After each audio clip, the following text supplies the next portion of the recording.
This is SMNI News Channel. Truth that matters.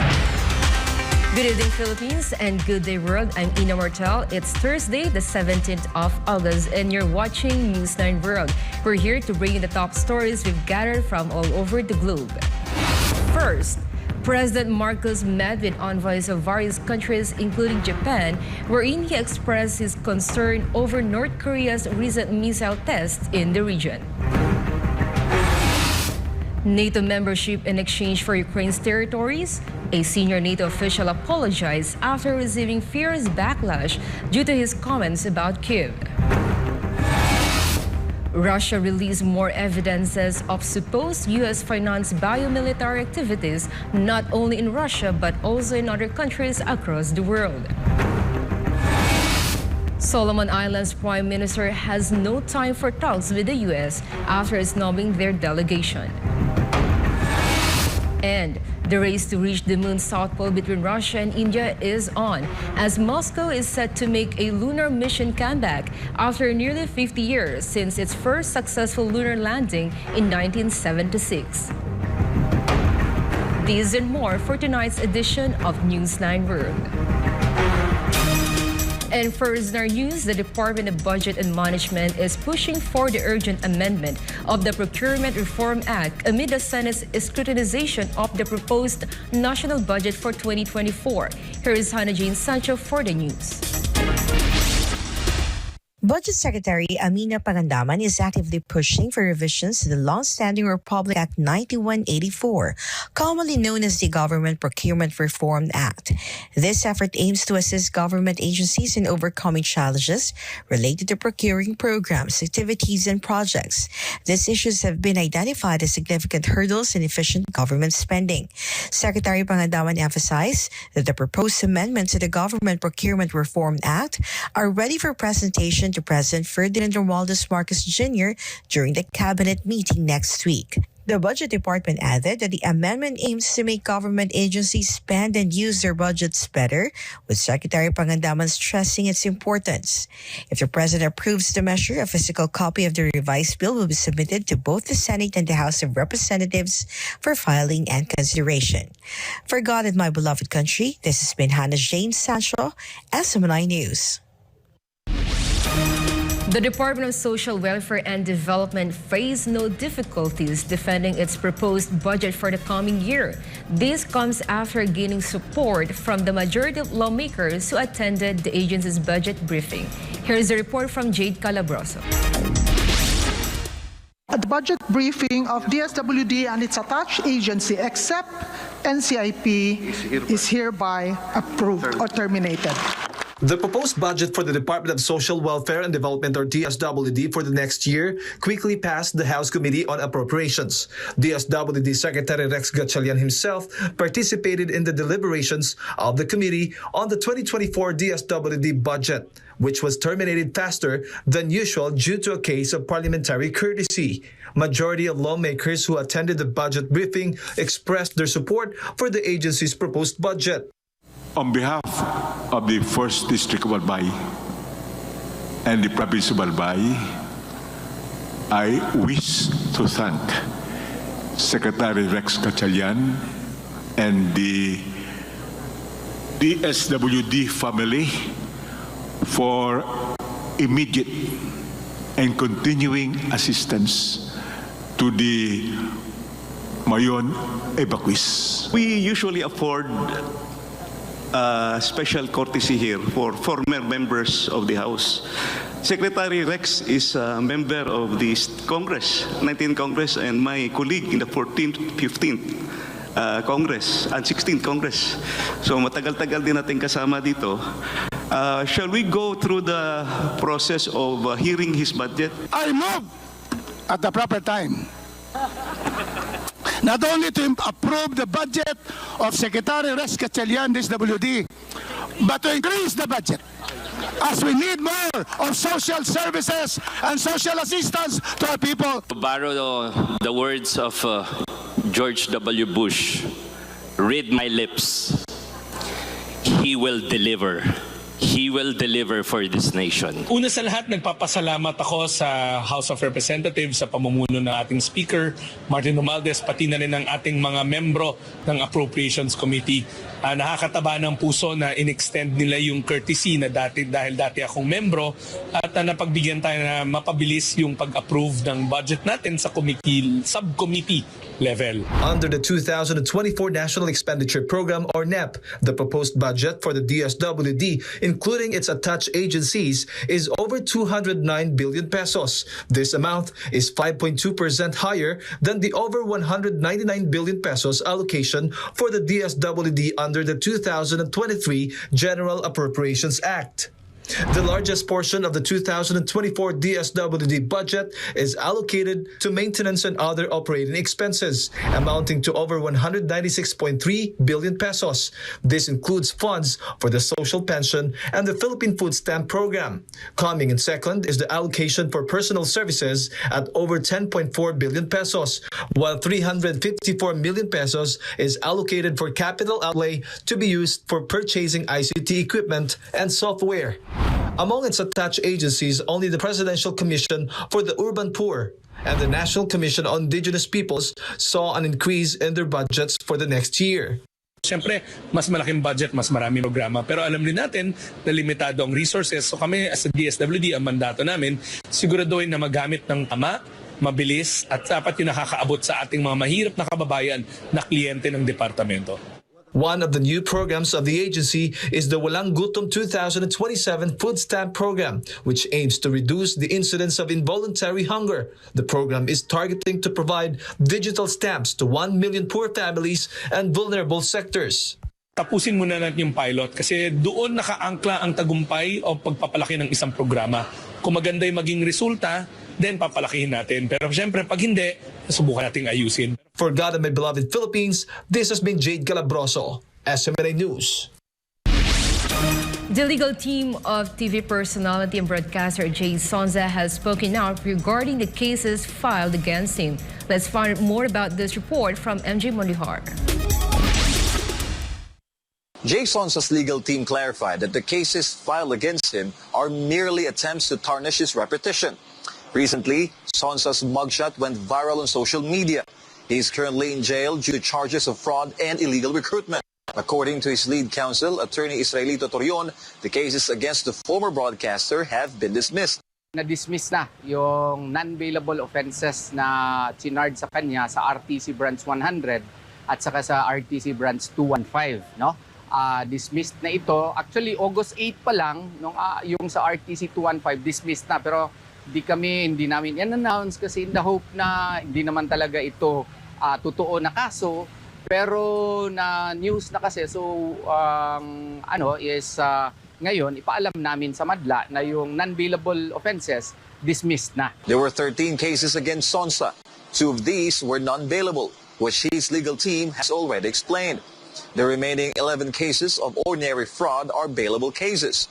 This means that Sonza could potentially be released from detention soon. The cases against Sonza originated from his time as a corporate officer in a land-based manpower agency. However, he was only part of the company for a year, and the company's involvement in the case spans a shorter period.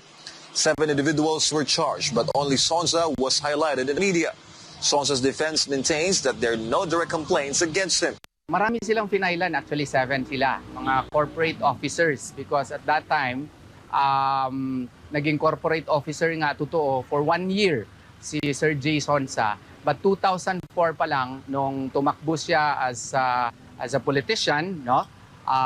Hindi na siya involved dyan. Tapos yung complainant, nangyari daw 2007 and 2008. So, nagtataka nga kami kasi even if you will read the affidavit complaints, wala talagang specific overt acts, no, na describe doon kung anong involvement ni Sir Jay Sonza. Sonza is known as a staunch supporter of former President Rodrigo Duterte. His legal team questioned the timing of the case filing in 2015, which was during the peak of Duterte's campaign. 2015 po, kasagsagan ng kampanya. Doon pa lang. Tapos yung alleged incident happened in 2007 and 2008, 7 or 8 years before the alleged incident. So as to why was it filed in the middle of the campaign in 2015, hindi natin alam yon. Currently, Sonsa's legal team is working to secure his release as soon as possible and to prove that the allegations against the former TV host are unfounded smear attacks, especially considering that Sonsa has a pulmonary chronic condition or asthma. The legal team also has a message to Sonsa supporters. Sa lahat po ng taga-suporta ni Tito J. Sonsa, wala pong katotohanan yung ipinaparatang sa kanya. Huwag po kayong mag-alala. Ginagawa po namin ang lahat ng aming makakaya para makalabas na siya sa kulungan. At mangyayari po iyon within the day or tomorrow. This coming Friday, Sonsa's legal team will again face the court with one mission, to tell the truth and once again clear their client. For Government of Philippines, I'm Jay Mondihar, SMNI News. In other news, the House leadership confirmed the office of Arnolfo Teves that received the notice regarding the decision of the House of Representatives to expel the former legislator. Here's a report from Jade Calabroso. The House leadership sent a letter formally addressing Arnolfo Teves Jr. of his expulsion as a congressman or a member of the House of Representatives. House Secretary General Reginald Velasco said the said letter was received by Teves' office on Thursday. We have just released the letter, addressed to our, we call him now Mr. Arnolfo Teves Jr. Pina-receive na namin sa office niya, informing him, through the office about the decision of the plenary by a vote of 265 to 0. That he has been expelled as a member of the House of Representatives. Velasco further explained that Teves staff might also be affected as they could be removed from his office in the House unless they are rehired by the new caretaker of Teves District. Yung physical office niya kasi, it's still there, and then yung staff niya. But our policy is all the staff of a congressman, all of them are coterminous. Ibig sabihin, at the end of the term of the congressman, they will have to vacate the room, or they have to leave the office, unless they are rehired by the caretaker, Now that Teves has been expelled as a member of the House of Representatives, Velasco clarified that the House leadership will decide on who will become the caretaker of his district, which was temporarily taken over by Speaker Martin Romualdez when Teves was first suspended. Waiting the leadership, the House leadership decision on who will be the caretaker of the district. In the past, usually the neighboring district of the congressman concerned or congresswoman concerned is the one appointed as caretaker. Arnie Teves is the second congressman to be removed from office. Former Dinagat Island Congressman Ruben Ecleo Jr. was previously removed from office after being found guilty of graft by the Supreme Court. Teves' expulsion was officially imposed on Wednesday, August 16, with a vote of 265 in favor, 0 against, and 3 abstentions. The decision was read in the plenary by House Speaker Ferdinand Martin Romualdez. Teves' violation of the Code of Conduct amid his application for political asylum in Timor-Leste, his continued absence, and his disorderly behavior shown in a video of him dancing in boxer shorts, which went viral on social media, were among the reasons for his expulsion. According to the House policy, expulsion is the highest disciplinary action taken against erring congressmen. But when asked if an expelled congressman can still run for election, the Secretary General's response was, So, wala tayong precedents to cite. So, we don't really know whether he'll still be eligible to run for the elections. But, alam mo, the final word dyan will have to come from COMELEC. So, we will have to make another decision kung expulsion will cover other punitive measures, So again, this will be it will depend on the House leadership. Chavez is implicated as mastermind behind the killing of Negros Oriental Governor Ruel Digamo and other murders in the province. Recently, he was also declared as terrorist by the Anti-Terrorism Council along with his alleged armed group. Reporting from Batasan Complex, for God and my beloved Philippines, this has been Jade Calabroso, SMNI News. We've got a tragic story here. In just 24 hours, wildfires in Tenerife and Spain have ripped through around 4,450 acres of land.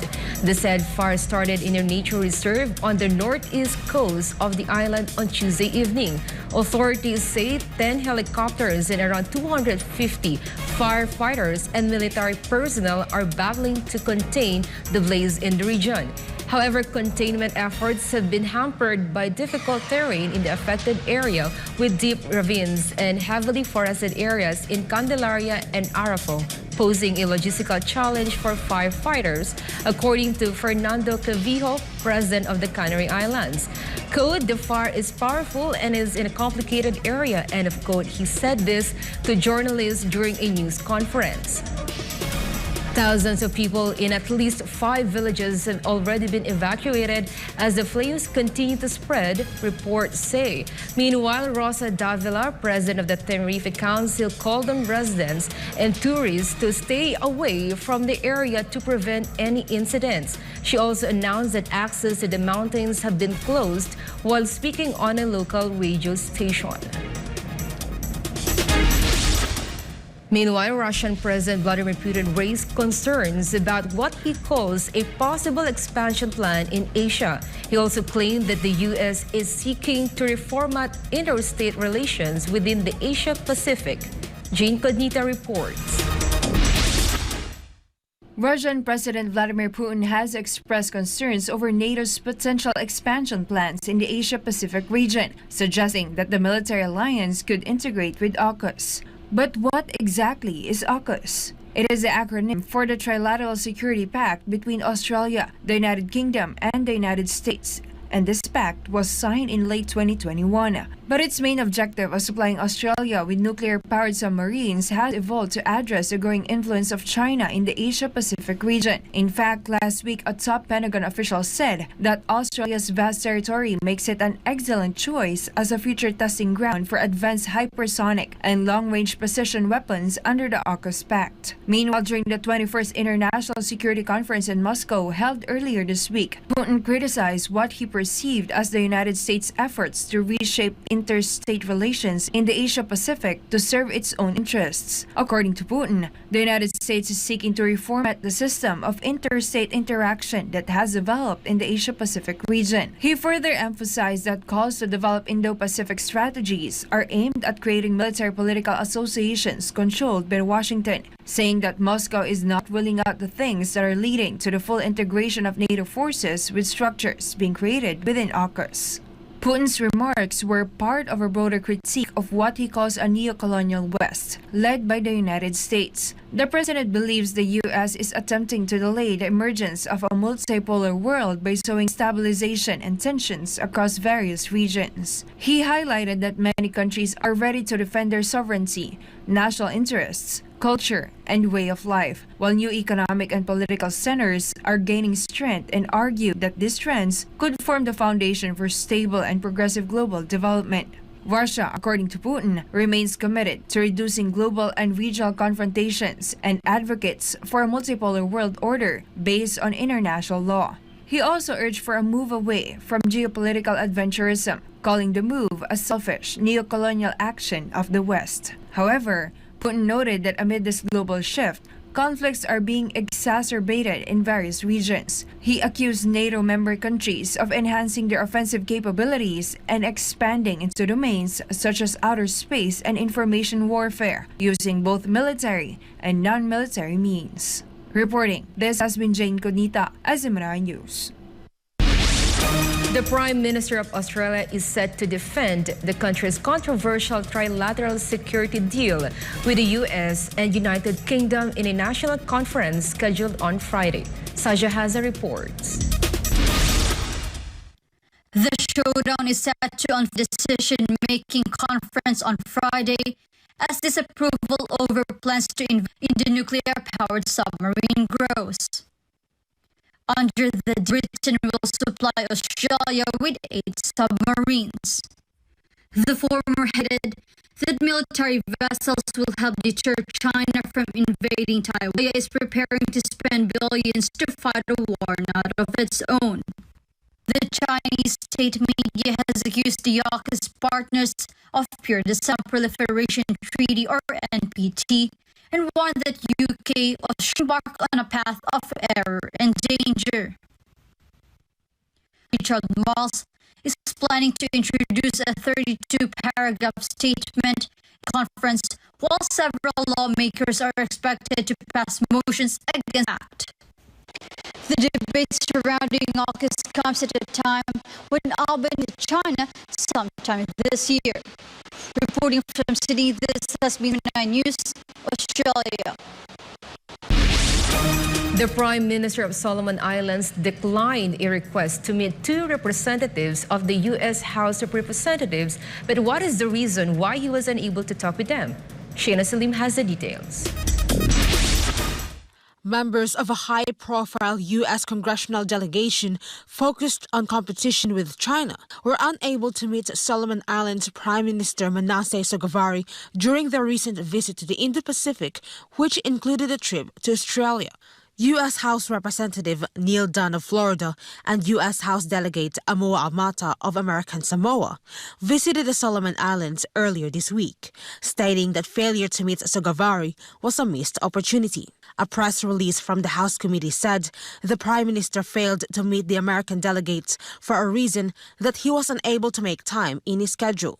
The visit comes weeks after Sogavare met Chinese President Xi Jinping in Beijing, where the 2 leaders signed a raft of deals covering development, trade, infrastructure, as well as policing. The police cooperation deals allows China to maintain a police presence in the Solomon Islands for another 3 years. The 2 leaders also agreed to establish a comprehensive strategic partnership and signed an agreement to allow expansion of China's Belt and Road Initiative. Sogavare also signed a security agreement with China last year, which earned criticisms from the United States, Australia, and New Zealand, although Beijing and Honiara have denied the possibility of a Chinese military base in the Pacific nation. Australian think tank Lowy Institute reported that China is the Solomon Islands' biggest trading partner and became its 2nd largest official development assistance donor in 2021. The visit comes amid a growing struggle for influence between the U.S. and China in the Pacific region. Reporting from New South Wales, this is Shayna Salim, SMNI News.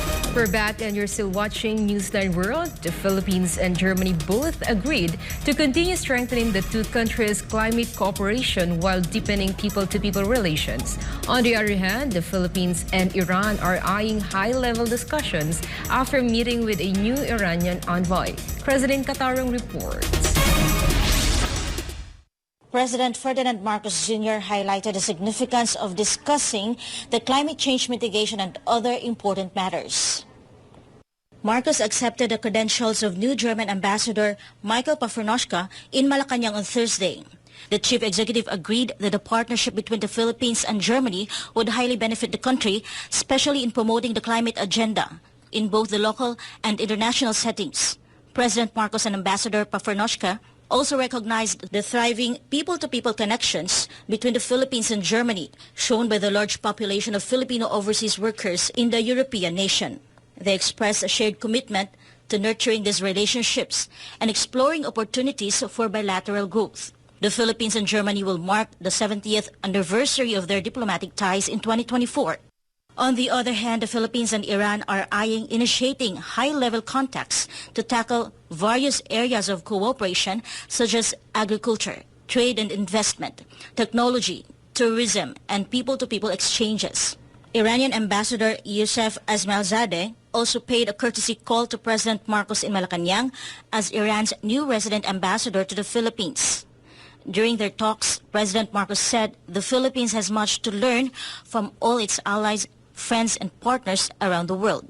The chief executive added that the number one priority of the Philippines right now is agriculture, as it tries to adjust to the agricultural terrain around the world with all the volatility in the global food supply system.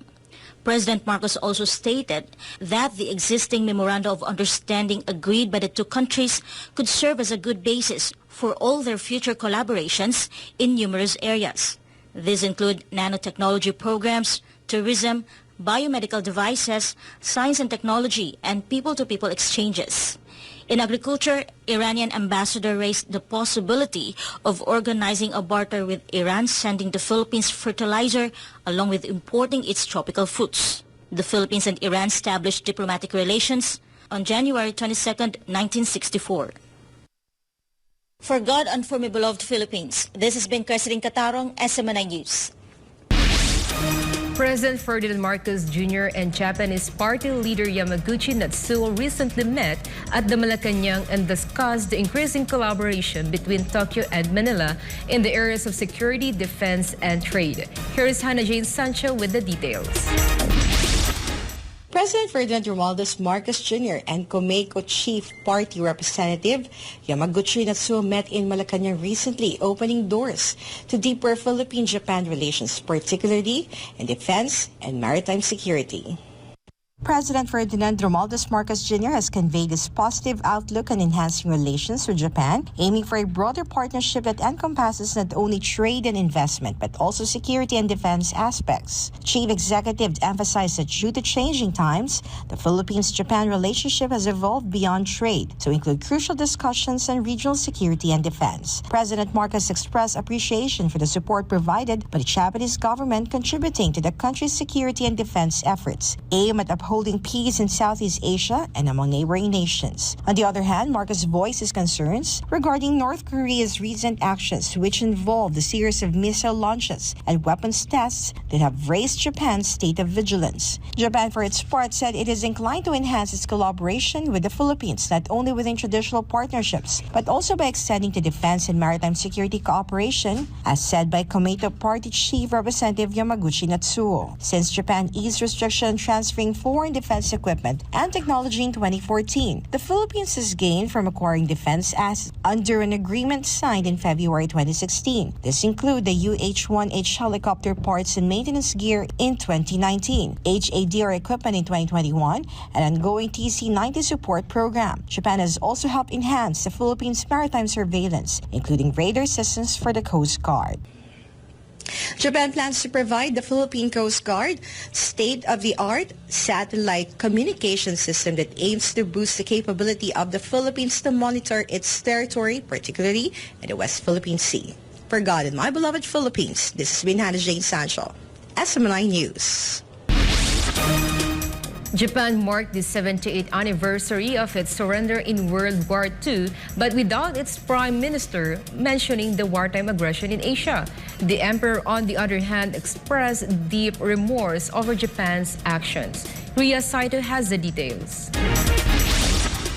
Japan commemorates the 70th anniversary of its surrender in World War II 3 months prior, when Prime Minister Fumio Kishida pitched his vision of global denuclearization during the Group of Seven summit held in Hiroshima. Despite uplifting restrictions for COVID-19, the ceremony was still held in a small scale through more than last year's 1,000 Nippon Budokan guested 1,900 people for the ceremony. In his speech at the annual ceremony in Tokyo, Kishida stated his concerns about the possibility of Russia deploying a nuclear weapon on its going war with Ukraine. The government-funded ceremony was held to mourn the deaths of Japan's 2.3 million military personnel and 800,000 civilians during the war. Around 1,700 participants observed a minute of silence for those killed in the atomic bomb dropped by America during the war. Meanwhile, regardless of his pitch of a world without nuclear weapons 3 months ago at the summit held in his home constituency, Hiroshima, Kishida did not refer to his vision of global denuclearization in his speech. To recall, the U.S. military dropped an atomic bomb on Hiroshima in August 1945, the move that forced Japan to surrender. Kishida also did not mention about Japan's wartime aggression in Asia following his predecessors, the late former Prime Minister Shinzo Abe and Yoshihide Suga. Also present in the ceremony is Emperor Naruhito, who expressed his deep remorse as he has done on occasion since ascending the throne last May 2019. In addition, the emperor said to reflect on the past with deep remorse and hoped that the ravages of war will never be repeated again. 以上日本からセトリアにお伝えしました。SMNI News, Japan. After 11 years of being in effect, Colombia seeks to amend a bilateral free trade agreement with the United States. Let's find out more from Margaret Percasio. Recently, Colombian President Gustavo Petro said the United States-Colombian Trade Promotion Agreement, or TPA, bars his country from growing local strains of corn. Due to this, Colombia is also obligated to plant only strains produced in the U.S. and Canada instead. The statement was made Wednesday during a meeting with coffee growers, as the agreement is found to be harming Colombia's output and jobs. We import almost all of our corn from the United States and Canada. If I wanted to replace that corn with Colombian corn, I would create 1.2 million more jobs. In other words, wealth, Petro said. The United States-Colombian Trade Promotion Agreement, or TPA, entered into force on May 15, 2012. The TPA is a comprehensive free trade agreement that provides elimination of tariffs and removes barriers to U.S. services, including financial services. Over 80% of U.S. exports of consumer and industrial products to Colombia became duty-free upon enter into force, with remaining tariffs phased out over 10 years. Kevin Gallagher, Professor of Global Development and Director of the Global Development Policy Center at Boston University's Frederick S. Porty School of Global Studies, previously wrote that the said agreement will bring only small gains to Colombia, and this will come at a significant cost. Gallagher added that the said deal would dampen growth and make it harder for Colombia to put in place policies for innovation and industrialization. In addition, Colombia will have fewer tools to confront instability, thus forcing it to work twice as hard to maximize the benefits of the agreement. The TPA will also make it harder for Colombia to establish public policies that foster innovation, which are necessary to diversify the economy with higher value-added goods. And reducing tariffs will strip the government of funds needed for combating guerrillas, fighting crime, and developing economy. Meanwhile, Petro's critics have warned that imposing new tariffs on imports, which in turn would prompt the United States to engage in a tit-for-tat response, which in return would further harm the Colombian economy. This is Margaret Percasio reporting, SMNI News. 8 countries from the Arab region have formally applied to join BRICS, a coalition of rapidly developing economies that has positioned itself as an alternative to the Western-dominated global order and is challenging the dollar's dominance with plans to create its own currency. Melchizedek Cadiz reports. More countries are jumping on the bandwagon as they have openly expressed their intention to join BRICS. The BRICS nations are acronym for the combined economies of Brazil, Russia, India, China, and South Africa, are trying to position themselves as an alternative model to the group of 7 countries by offering a diplomatic forum and development financing outside of the Western mainstream. The 8 countries from the Arab region that have applied to BRICS membership are Algeria, Bahrain, Egypt, Kuwait, Morocco, Palestine, Saudi Arabia, and the United Arab Emirates, or UAE. BRICS officials last month said that 40 more countries are interested to join the bloc. Of this number, only 23 have officially requested to join the organization. Among other countries interested to join are Bangladesh, Iran, Kazakhstan, Nigeria, Senegal, Ethiopia, Belarus, Bolivia, Argentina, Venezuela, Vietnam, Cuba, Honduras, Indonesia, and Thailand. Meanwhile, BRICS leaders will hold a summit from August 22 to 24 to discuss the expansion of the group and the applications received from interested countries. Reporting this has been Melchizedek Cadiz, SMNI News, Kuwait. The United States is pushing Iran to stop selling drones to Russia as both sides attempt to ease tensions which have escalated in recent months. Jonathan Acoba tells us more. Marhaba! American and Iranian officials held talks to de-escalate tensions amid efforts to revive an abandoned nuclear and as prisoner swap underway. Washington is pushing Iran to stop selling drones, including its spare parts, which Moscow is allegedly using in its ongoing war with Ukraine. U.S. Secretary of State Antony Blinken said he would welcome any steps from Iran to de-escalate its growing nuclear threat. Iran previously denied it has been supporting Russia with drones and described the allegations by the West as disappointing. According to Iranian Foreign Minister Hossein Amir Abdollahian, the drones have been sold to Moscow a few months before Russia invaded Ukraine. Both sides are trying to revive talks regarding Iran's abandoned nuclear program, while a prisoner swap deal to unfreeze $6 billion in Iranian funds in South Korea are also underway. The news comes amid growing tensions in the Gulf region after U.S. deployed thousands of Marines and sailors in the Strait of Hormuz to increase its military presence. تجربة المزيد تحدثي أتقرب نباي كندا جوتا نيكوبز ماي نيوز United Arab Emirates. In another surprising move, Russia has released more evidence about the supposed biomilitary activities carried out by the United States, not only in Ukraine but also in other countries. Carla De La Peña tells us more. The Defense Ministry of Russia has previously released evidence about an alleged U.S.-financed military biological program being developed in Ukraine. And now the ministry released more evidence showing biomilitary activities carried out by the U.S. not only in Ukraine but also in other countries. Lieutenant General Igor Kirillov, chief of the Nuclear, Biological, and Chemical Protection Troops of the Russian Armed Forces, said that the U.S. military activities posed security threats to many countries, and that these new documents obtained by Russia shows that the U.S. military has been advancing projects which mainly involved research on viruses and bacteria with potential of being used in biological weapons. Kirillov said that documents showed that the U.S. Army Medical Research Institute of Infectious Diseases located in Fort Detrick was directly involved in activities such as collecting dangerous pathogens from various parts of the world and testing unregistered drugs, including biological programs in Ukraine.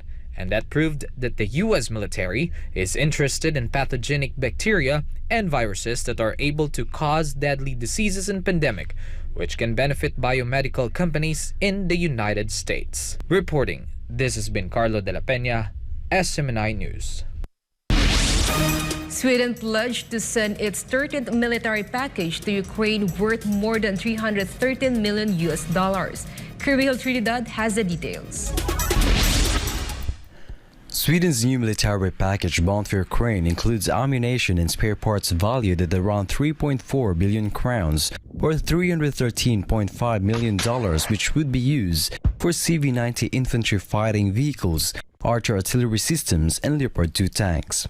The aid will also include mine-clearing equipment and ammunition for air defense systems to prevent Russia from achieving air supremacy in Ukraine. Swedish Defense Minister Paul Johnson said that the country must prepare for the fact that a conflict could be a long-lasting war and that sending weapons to Ukraine could still take longer. Since January, Sweden has pledged to send its modern and powerful artillery system, as well as endless shoulder-launched anti-tank missiles. As part of its 12th military package, Sweden announced it will allow Ukrainian pilots to start a test flight for Swedish Saab JAS 39 Gripen fighter jets, which is said to be one of the most reliable and best military aircraft in the world. The first 12 military aid packages sent by the Scandinavian country to Ukraine have been valued at around 17 billion kronor or $1.6 billion in total. Sweden has also donated around 5.2 billion kronor in humanitarian and civilian aid for the people of Ukraine. This has been Kerbil Trinidad, SMNI News.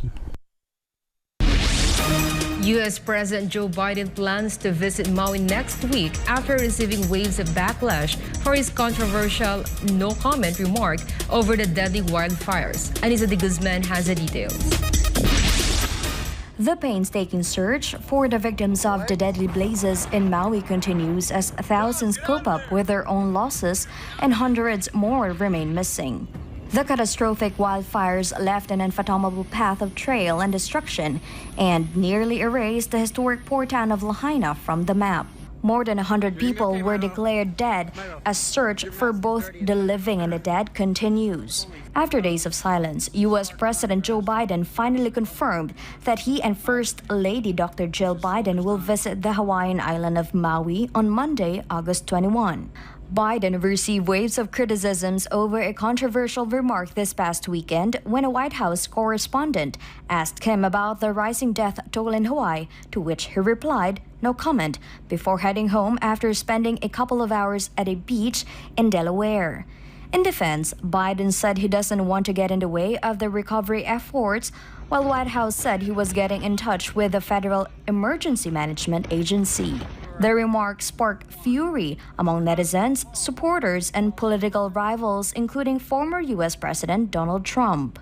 Meanwhile, the White House said the administration is taking steps to support the recovery efforts, such as the deployment of more than 500 federal personnel on the ground, and disaster loans are being made available, among others. The Biden administration earned another wave of criticisms after announcing a $700 aid for the wildfire victims, but will be sending $200 million in aid to support the war in Ukraine.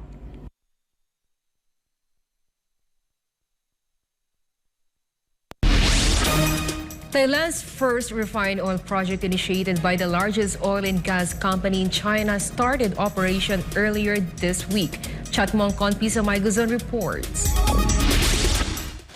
Industry analysts hailed the construction of the first refined oil project in northeast Thailand, as it will not only significantly address the rising demand for refined oil products, but also improve local supply in the region. The project was constructed by China National Petroleum Corporation, or CNPC. CNPC is not only the largest oil and gas producer and supplier in China, but also one of the major oil field service provider in the world. The strategic energy project boasts of 342-kilometer long pipeline and passes through 5 provinces. It has an annual oil transmission capacity of 6 million metric tons. The initiative will greatly enhance the efficiency in delivering refined oil products in the region and better connect Thailand with neighboring countries. An analyst from strategic research provider Bloomberg NEF hailed Thailand as one of the fastest growing countries for oil demand in the Asia Pacific, with more than 3,000 barrels of oil consumed per day in 2022. รายงานจากราชบุรีนายชัดมงคลวิสมัยโกศล SMNI News ประเทศไทย สวัสดีครับ It has been approximately 6 decades since the inception of the TV series Astro Boy, a show that ignited visions of a future where humanoid robots could serve as companions to all. Today, the industrial landscape is rapidly advancing research and development in the domains of robotics, technology, and artificial intelligence, potentially propelling us toward the realization of that very aspiration. Ying Junyi introduces us to this promising advancement and potential companions of the future. 有什么我可以帮助你的吗？能跟我握个手吗？好的，谢谢你。 Answering questions, shaking hands, acting as a tour guide, this robot is at home with it all. Well beyond traditional bots that just run through pre-programmed motions, it can see, listen, and react to its surroundings. And it's what this robot maker has been working on since 2015. Different from industrial robots, the company says humanoid robots will be applied more in the service sector and that there will be a growing demand for them. 工业型的机器人要求的是绝对的精度值，那服务机器人是相。We want industrial robots to do exactly what we have programmed them to do. But in the service sector, we need robots to somehow react to situations which they might encounter. And we believe the final form of service sector robots will be humanoid robots. There will definitely be a growing demand for them in the healthcare and elder care sectors. 健康养老等等这些方面都是很大的一个刚需。 Many machine automation suppliers, including this one in Shanghai, agree and have increased their investment in the sector as well. The company says people will be more willing to rely on humanoid robots as they can do many tasks that industrial robots are unable to do. Only 20 to 30% of our products are humanoid robots. Unlike traditional robotic arms, humanoid robots have arms, feet, and eyes too, and they can do more complex tasks while traditional bots can only do some simple ones. Recent advances in artificial intelligence are leading to more research in how to enhance the performance of humanoid robots. Shanghai's local government has long been speaking of the importance of innovation-driven development and has launched guidelines for developing high-end technology in the city's 14th five-year plan. Experts say that should attract many robot makers to do businesses in the city. The concept of AI-powered robots is emerging, as we want them to do tasks that require more thinking. And Shanghai is focusing on the development of its AI industry. Also, I think Shanghai is leading in the ability to produce the core mechanical parts needed for a humanoid robot.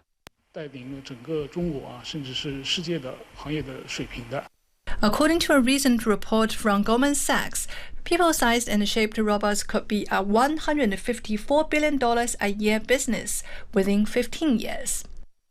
Yna Isis for CGTN Shanghai.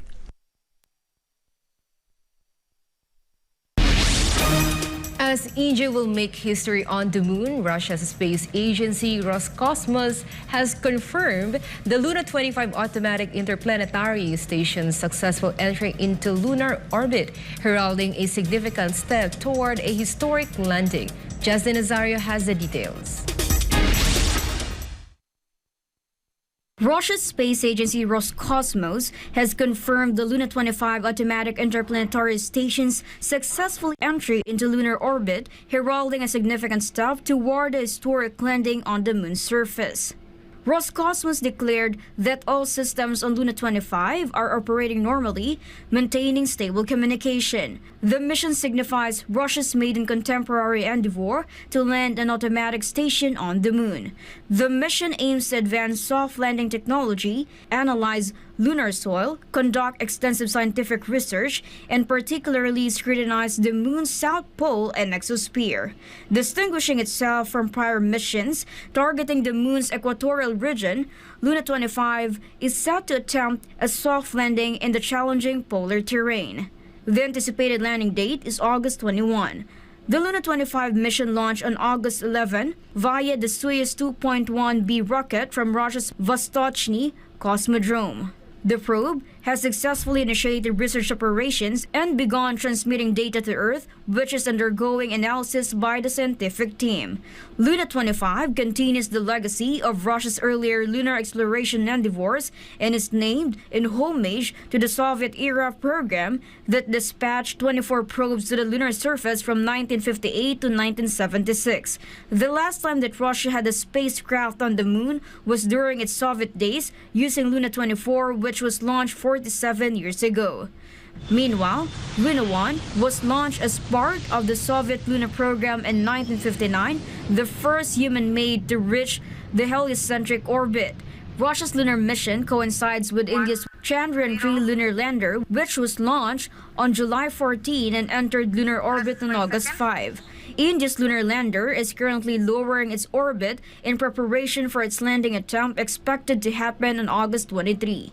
Amid the speculations of a so-called lunar race, due to the renewed global interest of various countries sending their spacecraft to the moon, only China has landed successfully so far this century. via Chang'e 3, 4, and 5. Reporting, this is Minister Nazaria, SMNI News. And before we end, may be inspired with the message of the appointed Son of God.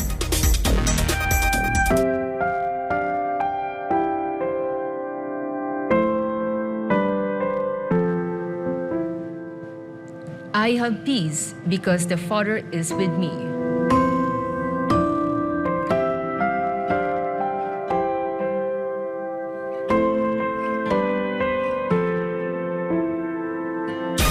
And that's all for today's edition of Newsline World. For more news update, you may visit smninewschannel.com or follow us on our official social media accounts on Rumble, Facebook, and Twitter. For God and my beloved country, the Philippines, I'm Yna Mortel.